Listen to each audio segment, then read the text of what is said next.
मैं काम करके थक के चूर हो गई थी। मेरे दिल में एक ख्वाहिश उभरी कि जाकर 2 घड़ी बिस्तर पर लेटकर आराम कर लूं।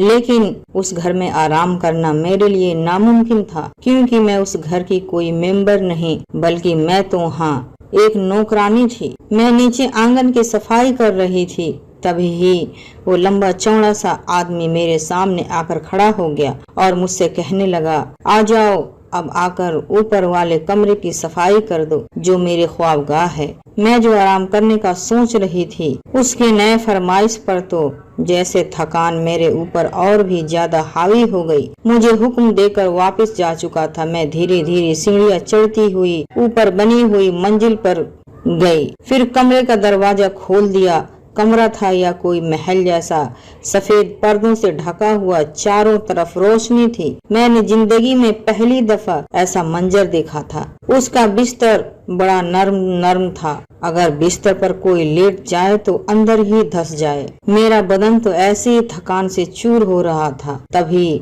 मैंने दिल में सोचा कि कौन सा मुझे कोई आदमी देख रहा है, क्यों न 5 मिनट लेटकर बिस्तर पर आराम ही कर लिया जाए। सेहरा, तेरी तो किस्मत ही खुल गई। उस घर की नौकरानी बंद कमरे में मुस्कुराते हुए अपने आप से कहने लगी और फिर उस सफेद बिस्तर पर लेट गई। जब मेरे जिस्म को जोरदार झटका लगा था, मैं अपने अंदर बदलाव महसूस कर रही थी। सामने लगे शीशे में अपने आप को देखने लगी।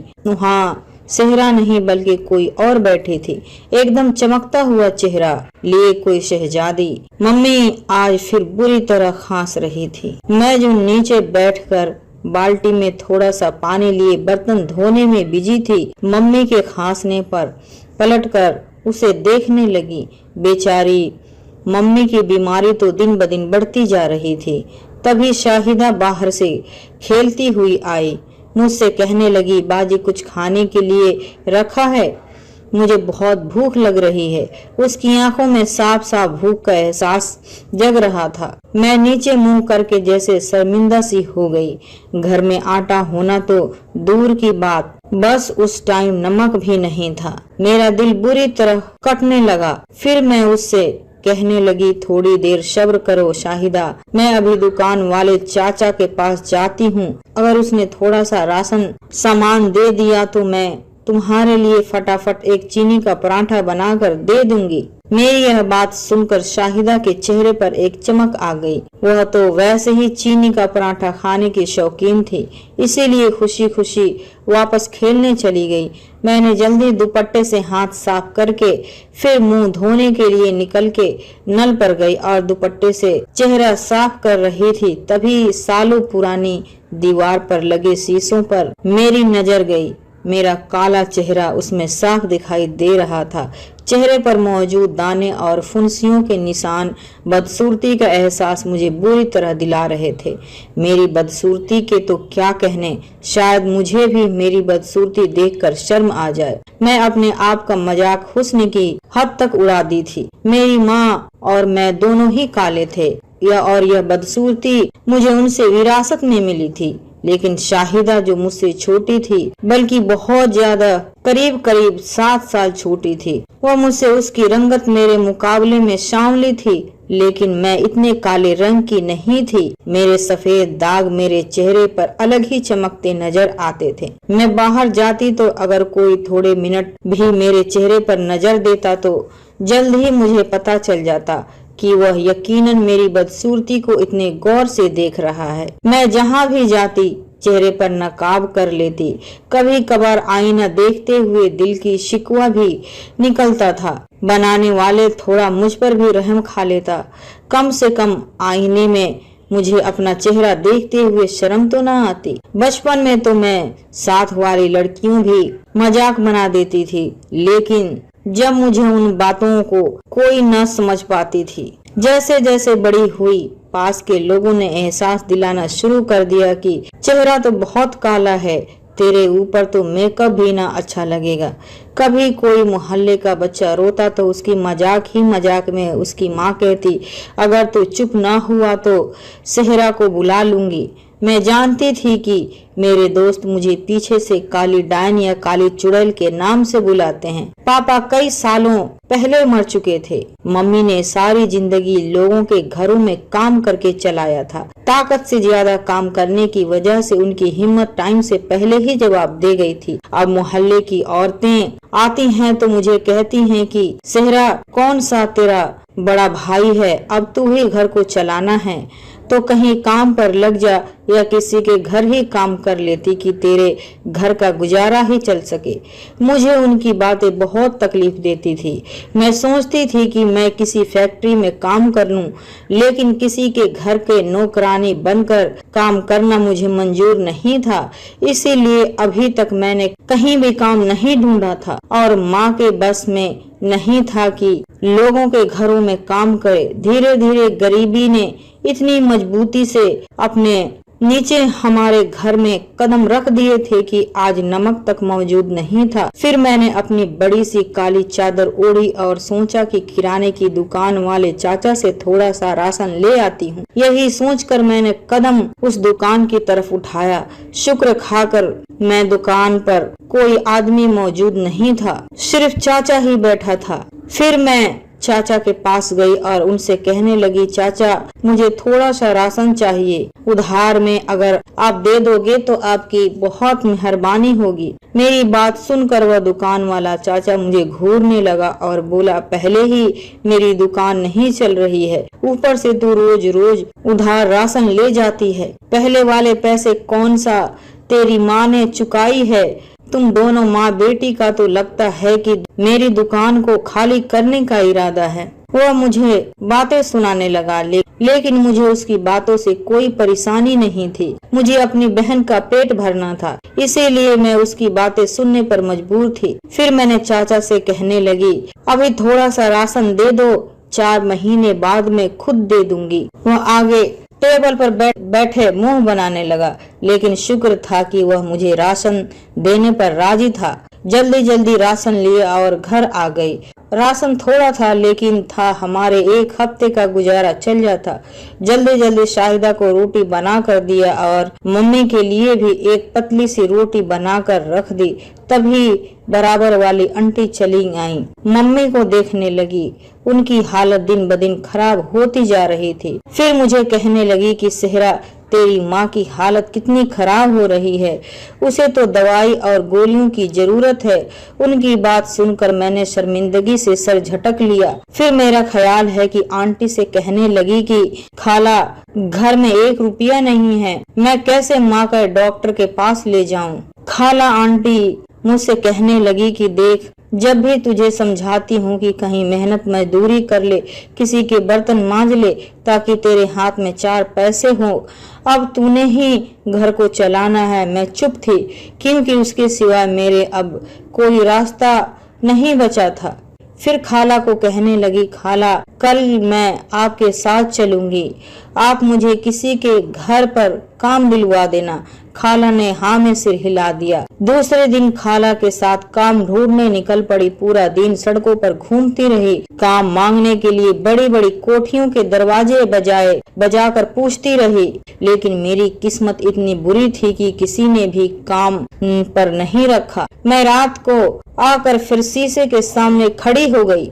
मेरा बदसूरत चेहरा मुझे आईने में साफ नजर आ रहा था। फिर मैंने दिल में सोचा कि शायद वो कोठियां वाले मेरी शक्ल देखकर डर गए हैं, इसीलिए उन्होंने मुझे काम न दिया। घर के हालात बहुत ही खराब होते जा रहे थे, मुझे जल्दी जल्दी काम ढूंढना था। फिर खाला ने ही दूसरे दिन मुझे अपने साथ लिया और फिर दोबारा से काम की तलाश में हम दोनों निकल पड़े। पूरा दिन सड़क पर मारे मारे फिरने के बावजूद मुझे किसी ने काम न दिया। एक बार फिर मैं मायूस होकर घर लौट आई थी। तीसरे दिन खाला की तबीयत खराब थी। मैंने अकेले ही घर से निकलने का फैसला किया। फिर से काफी घंटे बीत गए थे, लेकिन उम्मीद नजर न आई थी। मुझे कोई काम दे देगा, यह बड़ी कोठियां वाले मुझे अपनी नौकरानी बनाने को तैयार नहीं थे। धूप में फिर से मेरा काला रंग और ही गहरा काला लगने लगा था। भूखी प्यासी बेमकसद सड़क पे चलती जा रही थी। जान जाने अनजाने में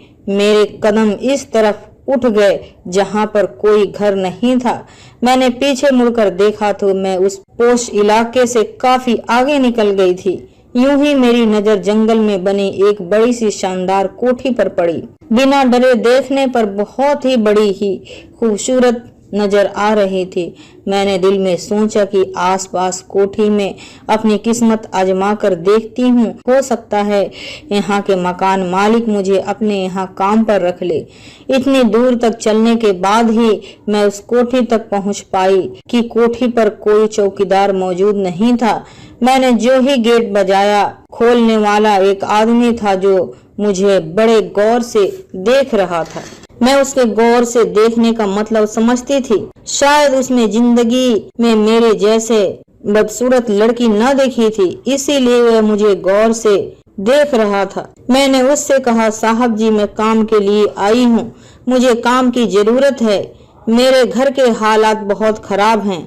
अगर मुझे काम न मिला तो शायद मैं, मेरी छोटी बहन और माँ भूख के मारे मर जाएंगे। फिर वह आदमी जब बोला था, उसकी आवाज जो काफी डरावनी लग रही थी, जो मुझसे कह रहा था, क्या काम करना आता है तुम्हें? मैं तो दिल ही दिल में खुश हुई और उस आदमी से कहने लगी कि मुझे सारा काम करना आता है, साफ सुथरा, खाना पकाना, कपड़े धोना वगैरह वगैरह। फिर उसने ये कहते हुए दरवाजा बंद कर लिया। ठीक है, कल से काम पर आ जाना। मैं हैरान थी, वहीं खड़ी रह गई। मुझे उम्मीद नहीं थी कि वह आदमी मुझे इतनी आसानी से काम दे देगा। मैंने घर आकर माँ को बताया कि माँ, मुझे काम मिल गया है, अब मैं तेरा किसी अच्छे डॉक्टर से इलाज करवा दूंगी। मुस्कुराती हुई मेरी माँ ने हाँ में सर हिला दिया था। मेरी माँ बहुत ज्यादा बीमार रहने लगी थी। शायद उन्हें अब अपनी जिंदगी की कोई उम्मीद नहीं रह गई थी। दूसरे दिन मैं काम पर जाने लगी तो माँ को समझा के गई, माँ, अपना और शाहिदा का ख्याल रखना, उसे ज्यादा घर से बाहर जाने नहीं देना, बाहर जाकर खेलने मत देना। माँ ने सर हिला दिया। शाहिदा को भी मैंने अच्छी तरह समझा दिया था। फिर बड़ी सी काली चादर ओढ़कर घर से निकल आई थी। बेशक उस घर तक पहुंचने का रास्ता बहुत खराब था, लेकिन फिर भी काम की लालच में मुझे उस तक पहुंचने पर मजबूर कर दिया था। दरवाजा खोलने वाला ही आदमी था। उसने मुझे बताया था कि पूरे घर की साफ सफाई करनी है। मुझे सफाई करते हुए थे कि एक दिन मुझे सीढ़ियों से उतरती हुई एक लड़की नजर आई। लड़की बहुत ही गोरी थी, लेकिन हैरत मुझे जब हुई, उसने अपने चेहरे को एक साइड से पूरा ढक रखा था। सर पर दुपट्टा लिया हुआ था, लेकिन दुपट्टे के अंदर से उसका तो साफ चेहरा नजर आ रहा था। वह नीचे आंगन में आकर सोफे पर बैठ गई। आधे छुपे हुए चेहरे से सिर्फ उसकी एक आंख बाहर झलक रही थी, लेकिन उस आधे चेहरे से भी मुझे अंदाजा था कि वह लड़की बहुत खूबसूरत थी। चुपचाप सोफे पर आके लेटी थी। अजीब सी खुशबू पूरे घर में फैली हुई थी। तभी वो लंबा चौड़ा आदमी अंदर आया और लड़की से कहने लगा, तू नीचे क्यों उतरी? मैंने तुम्हें मना किया था ना। वह लड़की उससे कह रही थी कि कमरे में मेरा दिल घबरा रहा था, इसीलिए मैं नीचे चली आई। लेकिन वह आदमी उससे कहने लगा, वापस ऊपर कमरे में जाओ। लड़की एक झटके से उठी और तेज तेज कदमों से चलते हुए ऊपर कमरे में भाग गई। मैं हैरान परेशान खड़ी थी। उस लड़की का नीचे आना क्या उस आदमी को इस तरह बुरा लगा था? मुझे काम करते हुए काफी दिन हो गए थे। एक दिन मैं डरते डरते उस आदमी से कहने लगी, साहब जी, मुझे थोड़े से पैसे एडवांस में दे दें, वह पैसे मेरी तनख्वाह से काट लेना। मुझे इस समय अपनी माँ का इलाज करवाना है, उसे किसी अच्छे डॉक्टर को दिखाना है। हमारे घर में खाने के लिए राशन तक नहीं है। उसने कुछ कहे बगैर नोटों की एक गड्डी मेरे हाथ में रख दी और चुप से ऊपर चला गया। मैं बिल्कुल डर कर खड़ी थी। दिखने में वह आदमी बड़ा रहमदिल मालूम होता था, लेकिन उसने मुझे इतने सारे नोट देकर मेरा दिल जीत लिया था। उन पैसों से मैंने किराने वाली दुकान के चाचा के सारे पैसे उतार दिए और माँ को लेकर एक सरकारी अस्पताल चली आई। लेकिन वहाँ एक ऐसी खबर मिली थी जब डॉक्टर ने बताया कि तुम्हारी माँ के दोनों किडनी खराब हो चुके हैं। अगर तुम इलाज करवाओगी तो वह इलाज बहुत महंगा है, इसीलिए उन्हें घर ले जाओ। जितनी उनकी जिंदगी बाकी है उनको सुकून से बिताने दो। मैं रोते रोते माँ को घर वापस ले आई। मैं सोचती थी कि अगर माँ को कुछ हो गया तो मैं और शाहिदा भला किसके सहारे पर जिंदगी बिताएंगे। फिर एक दिन वही हुआ जिसका मुझे डर था।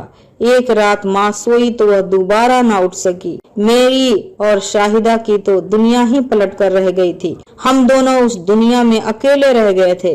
फिर मोहल्ले वाले ने मुझे समझाया कि तुमने ही अपनी छोटी बहन को पालना है, इसीलिए हिम्मत करो, खुद कमाओ, अपना भी पेट भरो और उस बहन को भी पालो।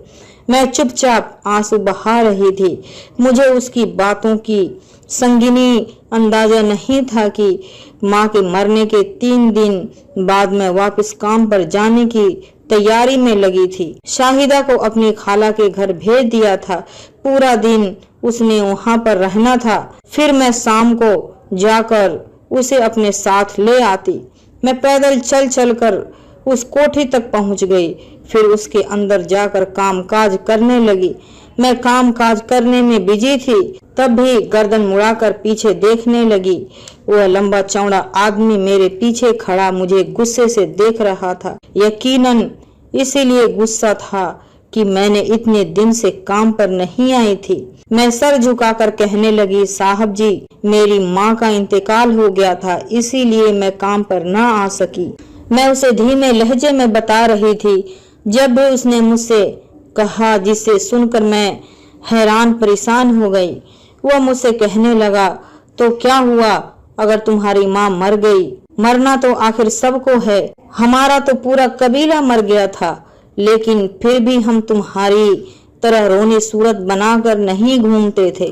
मैं सर झुकाकर रह गई। फिर वह मुझे कहने लगा कि भले कुछ भी हो जाए, दोबारा छुट्टी नहीं करनी है।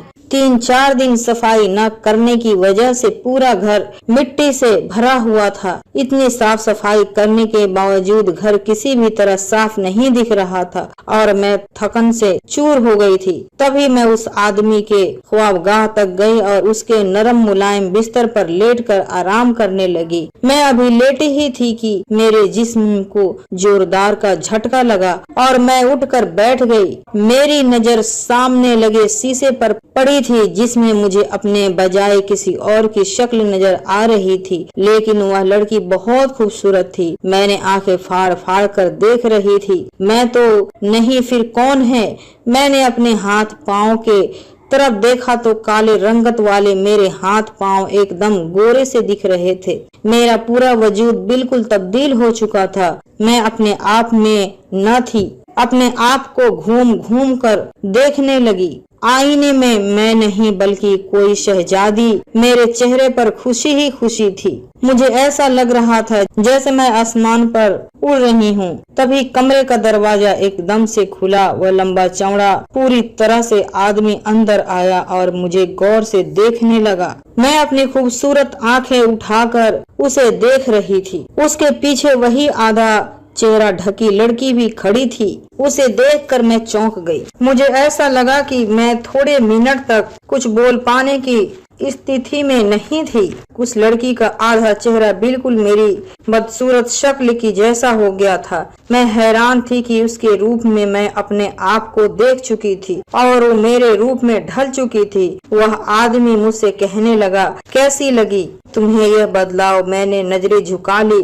फिर मैं उस आदमी से कहने लगी, जिंदगी के इतने साल मैंने एक बदसूरत लड़की बनकर बिताए हैं। कोई मुझ पर नजर डालना भी गवारा नहीं करता था, लेकिन इस रूप में ढल कर मैं अपने आप को किसी राजमहल की शहजादी समझ रही हूँ। ठीक है, अगर तुम अपनी खूबसूरती पाना चाहती हो तो इसके लिए तुम्हें मेरा एक काम करना पड़ेगा। मैं हैरान उसकी बातें सुन रही थी। फिर मैं कहने लगी कि यह रंग रूप पाने के लिए हर काम कर सकती हूँ। वो आदमी कहने लगा, ठीक है, यह रंग रूप तुम्हें जब भी मिलेगा जब मेरा एक काम पूरा करना पड़ेगा। यहाँ से सैकड़ों मील एक बस्ती है, उस बस्ती के अंदर एक लड़की रहती है। तुम्हें उस लड़की की मदद करनी होगी। वह तुम्हारे जैसे इंसानों के हाथों इस कदर मजबूर हो चुकी है कि आज कल में कभी भी खुदकशी कर सकती है। तुम्हें जल्दी से जल्दी उस तक पहुंचकर उसे उस काम से रोकना होगा।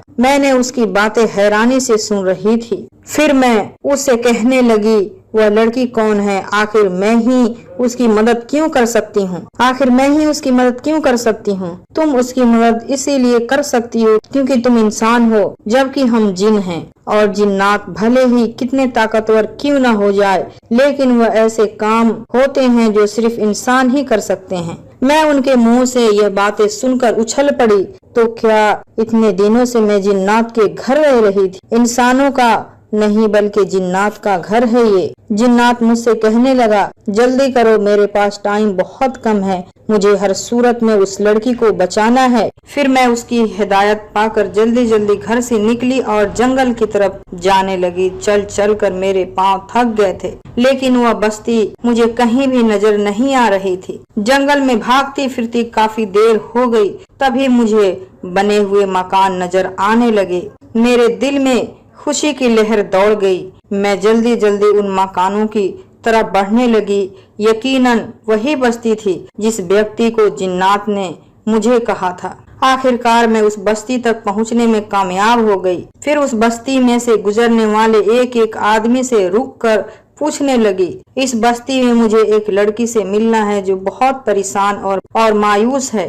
मैं उसके नाम और शक्ल तो नहीं बता सकती, लेकिन बस मुझे इतना पता है कि वह लड़की आजकल हालात से बहुत परेशान है। वह आदमी रुककर मुझे गौर से देखने लगा, फिर कहने लगा, कहीं तुम बुसरा के बारे में तो नहीं कह रही हो? क्योंकि उस पूरी बस्ती में बुसरा ही जो कि हालात से बहुत ज्यादा मजबूर है। मैंने जल्दी से गर्दन हाँ में हिला दिया और कहने लगी, हाँ वही लड़की है, मुझे तुम उस लड़की से मिलवा दो किसी तरह करके। फिर उसने मुझे एक छोटे से बने हुए मकान के बाहर छोड़ दिया। मुझसे कहने लगा कि उस घर में वह लड़की बुसरा रहती है। मैंने धीरे से दरवाजा बजाया। थोड़े सेकंड बाद ही दरवाजा खुल चुका था। जिस लड़की ने दरवाजा खोला उसने अपने चेहरे को आधा ढक रखा था, बिल्कुल उसी लड़की की तरह जो मुझे उस कोठी में मिली थी। लेकिन उस लड़की की शक्ल उस लड़की की शक्ल से काफी अलग नजर आ रही थी। तभी उससे कहने लगी कि मुझे आपके पास किसी ने भेजा है मदद करने के लिए। तुम मुझे अपनी परेशानी बताओ ताकि उस परेशानी का कोई हल निकाल सकूं। वह लड़की चुपचाप नजर झुकाकर बैठी थी। फिर मैं उससे पूछने लगी, तुमने अपना चेहरा इस तरह क्यों ढक रखा है? तो वह लड़की मुझसे कहने लगी कि इसीलिए कहीं मेरी खतरनाक शक्ल देखकर लोग मुझसे डर न जाएं।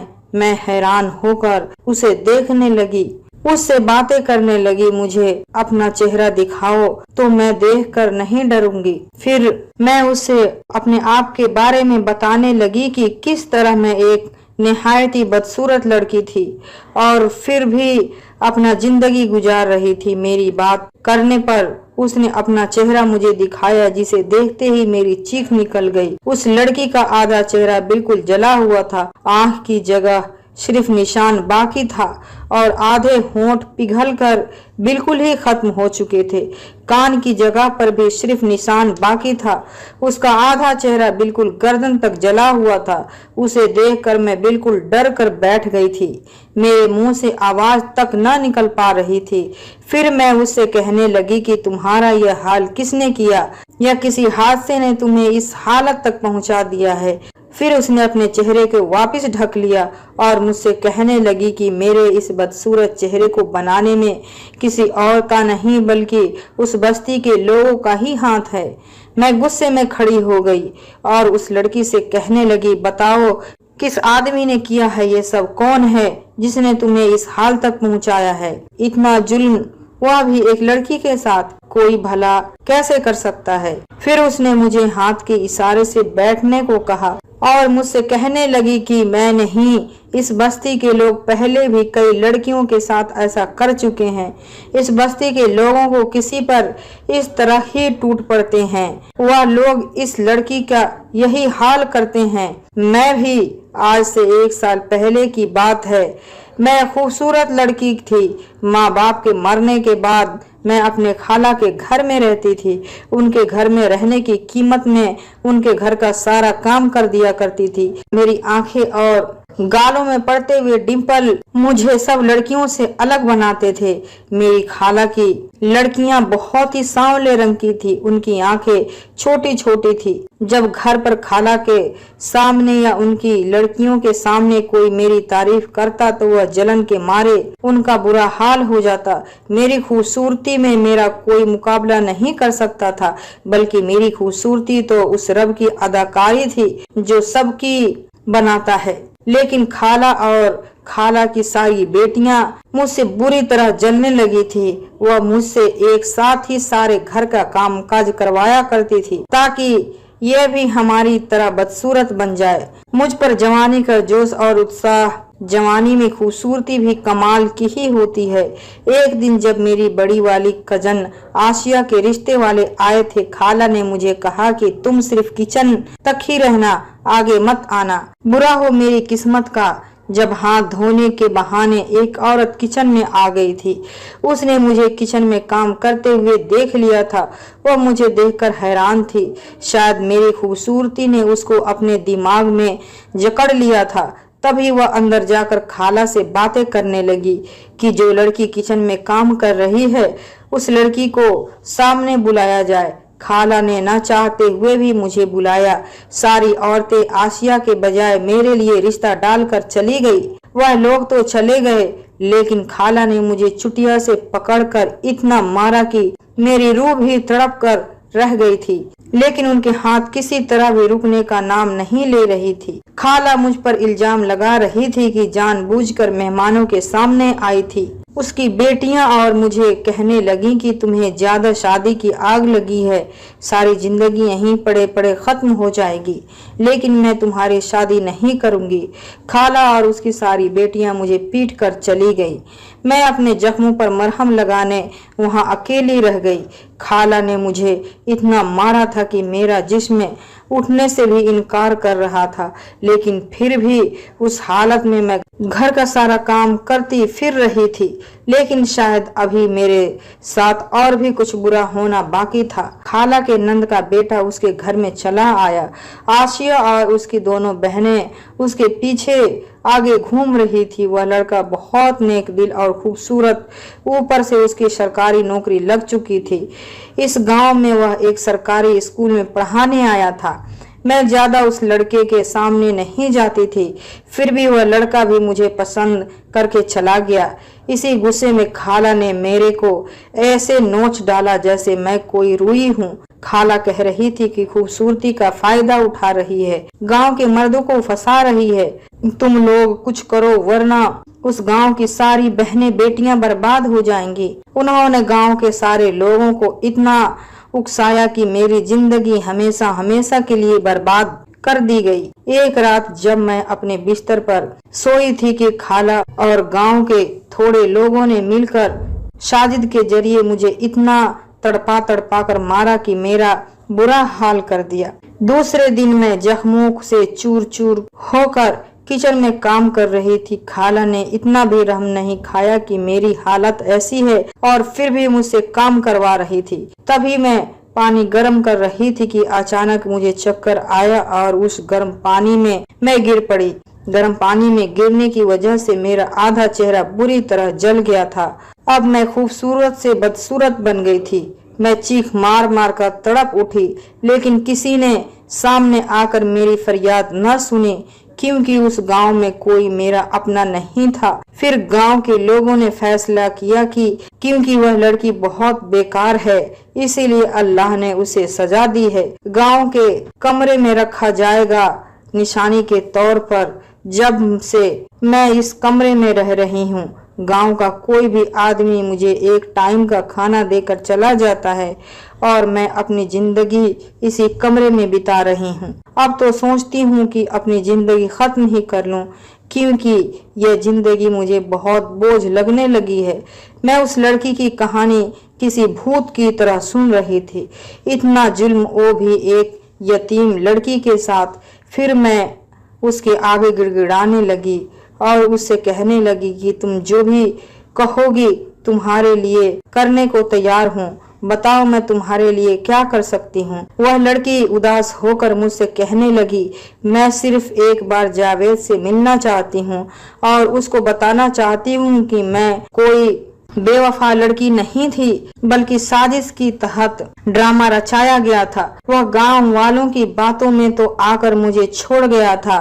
मैंने उस लड़की से वादा किया कि कुछ भी हो जाए मैं तुम्हारी जावेद से बात करवा कर रहूंगी। फिर मैं गांव के लोगों से किसी भी तरह करके जावेद का पता हासिल किया और उसके घर पहुंच गई। वहां मुझे जावेद देखकर हैरान था।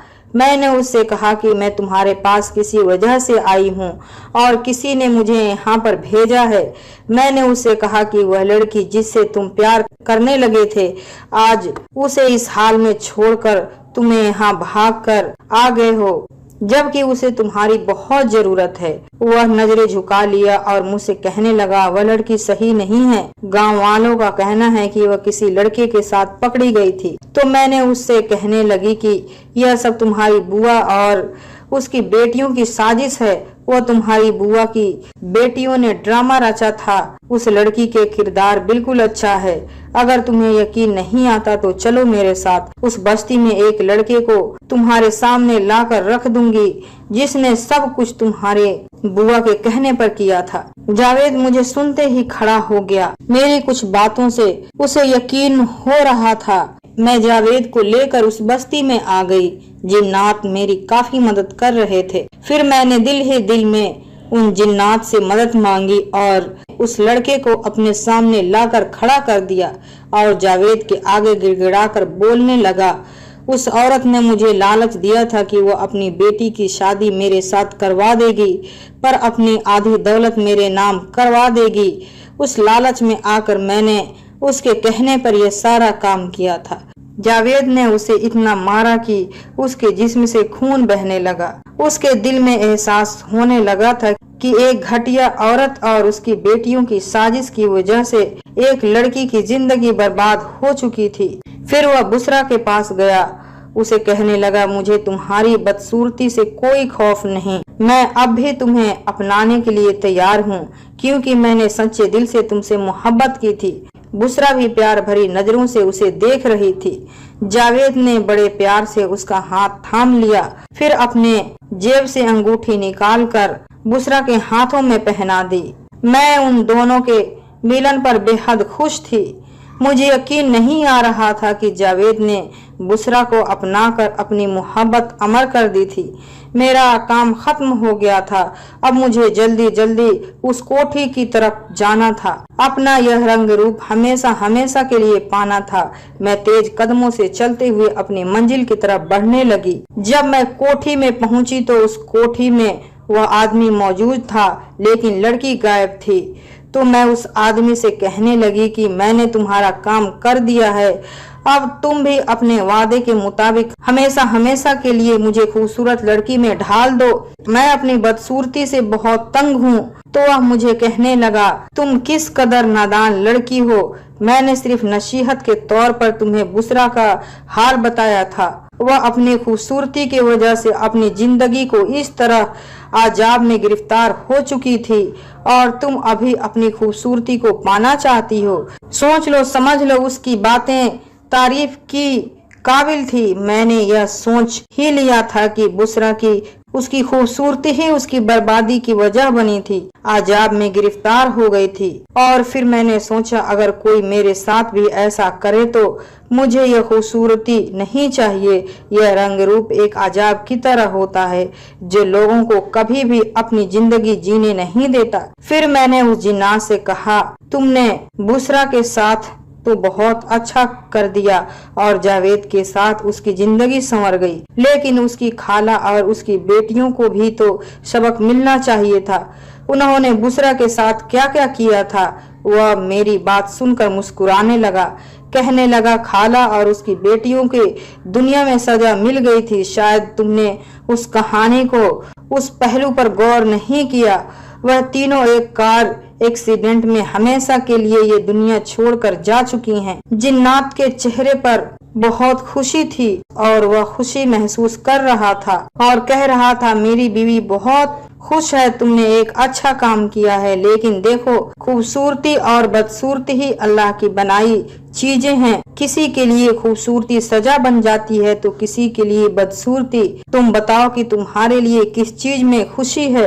मैंने कुछ सेकंड में उसकी बातों पर गौर किया और फिर कहने लगी कि मैं सिर्फ अपने हाल पर खुश रहना चाहती हूँ। मुझे अपनी बदसूरती से कोई फर्क नहीं पड़ता, लेकिन लोगों को मेरी बदसूरती से फर्क पड़ता है।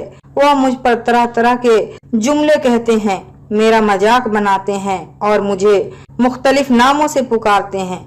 यह सब सुनकर मेरा दिल टूट जाता है, लेकिन मैंने कभी भी ये नहीं चाहा कि मैं खूबसूरत लड़की के रूप में ढल जाऊं। ये सारी बातें मैं एक जिन्नात से कह रही थी। वह मेरी बात सुनकर मुस्कुराया और मुझसे कहने लगा, लोग तो नादान होते हैं, ये तोहफा ले जाओ, जाकर इसका सही इस्तेमाल करना, क्योंकि हमारी तरफ से तुम्हारे लिए यह दिया हुआ एक छोटा सा तोहफा है। आज के बाद इस जंगल में तुम्हें हम दिखाई न देंगे और न ही मेरी बीवी, क्योंकि अब हमें कहीं और जाना है, किसी और इंसान की मदद करने के लिए। ये कहते हुए दोनों मेरी नजरों से गायब हो गए। मैंने अपनी वजूद की तरफ देखा तो मैं पहले वाली सूरत के रूप में ढल चुकी थी, लेकिन मुझे अपनी बदसूरती आज बुरी नहीं लग रही थी। मैं अब बेपनाह खुश थी और सोचती थी कि हर चीज का फायदा नुकसान होता है। खूबसूरती के पीछे हुए फायदे तो हम देखते हैं, लेकिन बाद में लोगों के उसी खूबसूरती की वजह से बड़े बड़े अजाब उठाने पड़ते हैं। जिन्नातों की दी हुई दौलत, जिसे मैंने अपना छोटा सा घर बनाया और अपनी छोटी बहन को स्कूल में पढ़ाना शुरू कर दिया। फिर मैं सोचने लगी कि क्यों न हालात की सताई हुई लड़कियों के लिए मैं कुछ करूं। यह सोचकर मैंने अपनी बस्ती की लड़कियों के लिए छोटा सा सिलाई सेंटर खोल दिया, जिसमें मैं बिल्कुल मुफ्त में उनको सिलाई कढ़ाई सिखाया करती थी। सेंटर से कढ़ाई बुनाई करके अपने घर वालों को सहारा बन सकती थी। आज कोई मेरी शक्ल को नहीं देखता, मेरे किए हुए कामों को देखते हैं। सेंटर की लड़कियां मुझे मैडम सेहरा के नाम से बुलाती हैं, जैसे काली चुड़ैल और काली भूतनी के नाम से पुकारते थे। आज वही मैडम सेहरा बन चुकी है। ये कहानी कैसी लगी दोस्तों, कमेंट बॉक्स में जरूर